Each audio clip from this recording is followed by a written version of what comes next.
Chapter 26, Masks. Halloween lasted 3 days. The outlaws rented an old-style western town near Unadilla, Georgia, that resembled a Hollywood movie set. Wooden signs identified brothels, hotels, and saloons. But inside, the buildings were shells, hollow, drafty spaces. The outlaws planned a party, not play war games, and though the town was situated on acres of property, 5 miles from the nearest civilians, they arrived armed with pump-action shotguns, revolvers, chains, bullwhips, crowbars, and children. The bikers pitched tents and parked RVs on the property. Sleeping bags lashed to motorcycle handlebars.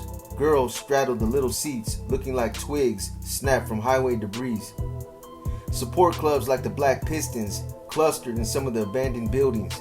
Different chapters rented whole sections for the run. With my arms still wrapped in a sling, I chose a hotel. The closest one had a crooked floor, warped linoleum, and a toilet that never flushed. The outlaws stocked the fake saloons with alcohol. Empty six-packs piled high in the dusty center of town. Some blew on the porches like tumbleweed. By day, sunlight and beer had lulled the bikers into a stupefied calm. But as night fell, the camp transformed into kind of an animal pen. Outlaws spooked each other, pretended to wander as ghouls into the mining shaft. They posed behind iron bars in the makeshift jail. One outlaw swaggered through town as the mock sheriff, drew his weapon, randomly aimed, and pretended to fire. Children dressed in fairy costumes and as superheroes paraded through the fake stores looking like flashbacks of the outlaws' former lives. I wanted to rescue them. Their parents asked for drugs instead of candy. One member strolled through the crowd pretending he was the town medic. He wore readers and carried a leather satchel full of oxycodone and handed out little treats. Prostitutes offered tricks. Snuff hit me up for pain pills. Sorry man, it was my last one and I need it. The lie was close to the truth. My shoulder throbbed. I still iced it regularly. It's always your last one. A few hours later, he tried again, and again I put him off. I don't have any on me. Why the fuck do you always run out? Snuff shot a hard look as he stumbled through the crowd. Later that night, he joined us around a bonfire. Sparks flew from the flame and sizzled by his boot. He stabbed his cane into the dust several times, and I had the distinct impression he wanted to smack it across my shins. Snuff didn't need a Halloween costume. He was already a freak in long leathers and a scraggly beard. And after a handful of oxycodone, his eyes glazed white. He snarled and spit, transformed the way a full moon transformed a werewolf. In the orange glow, Harleys gleamed at the edge of darkness. Faces obscured, bodies became silhouettes. The women who stayed disappeared into the empty building shells, props themselves. Giggles, groans, and grunts punctuated night sounds. An outlaw named Bill lit a joint. Even seated, he spread massively wide like a beer barrel. He fit in the Halloween with his stringy oriental beard and thick jaws. He personified the outlaw's physique, subsisting on a diet of hamburgers, donuts, beer, and pills. Gringo sat cross-legged in a circle. Fire spit between us, flames towering over our heads. Bull inhaled and bragged about his skills as a marijuana dealer. He was a professional with over 20 years of experience. He nudged Gringo and confided that his career aspiration was to establish a large marijuana distribution network from Montana to Maryland. Next time I come, I'll sell you a pound of high-grade shit.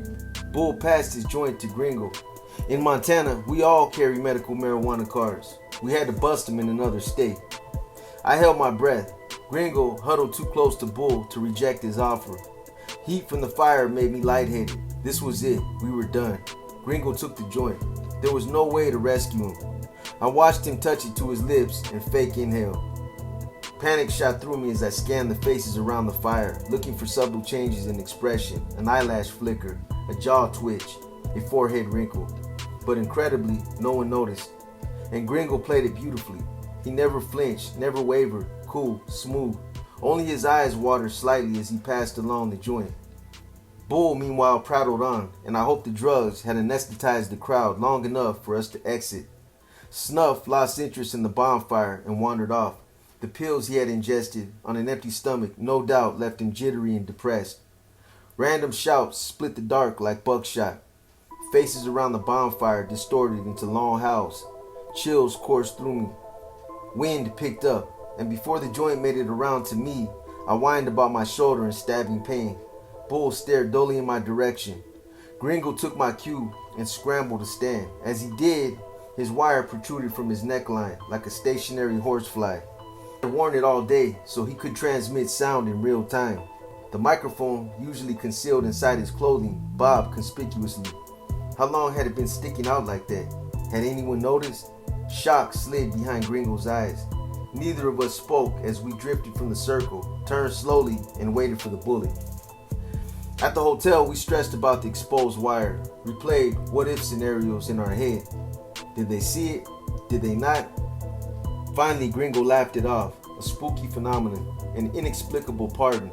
Next time, he would be more careful. Yeah, I didn't sleep. My arm throbbed. I paddled down the hallway for ice. The stained mustard carpet with its black spots looked like 1,000 eyes watching me.